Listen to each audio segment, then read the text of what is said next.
भाजपची लोक माझ्यावर हल्ला करायला लागले. मी भाजप म्हणून भांडतच नाही, पुणेकर म्हणून एक लोकप्रतिनिधी म्हणून.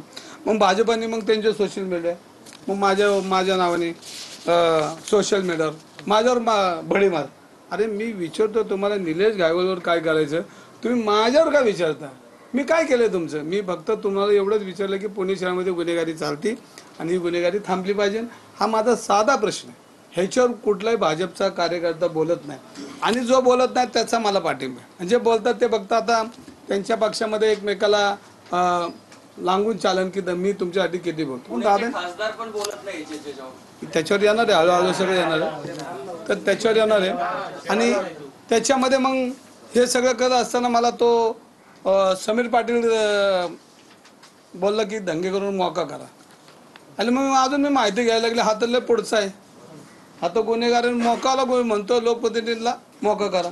मग मी अजून माहिती घेतली की माझे काही गुन्हे आहेत, माझे काही गुन्हे आहेत आणि खोटे गुन्हे तयार करून माझ्यावर केसेस करायची याची तयारी चालू झाली.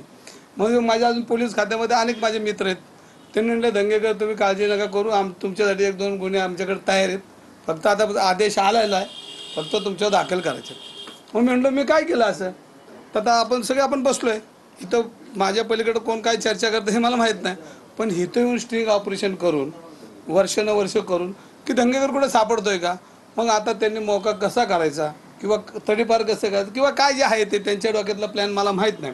पण मला पोलीस खात्याने सांगितलं की तुमच्याकडची बी तयारी आमची चालू आहे. तर मी साधा प्रश्न की मी कुठल्याही जो काय माझ्यावर त्यांनी चुकीचे केलं तर मी समोर जायला माझी ताकदीने मी जाईल.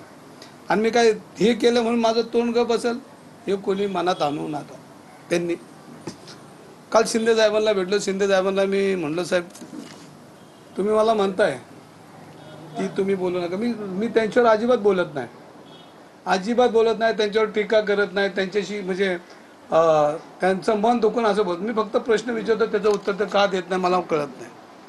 मग मी साहेब म्हणलं पुण्यामध्ये आज तुम्ही बघितलं असेल, आज पुण्याची नाचक्की झाली, पोलिसांची नाचक्की झाली, ह्याच्यावर कोणच बोलत नाही, फक्त एकमेकाला वाचवण्याचा प्रयत्न करतात.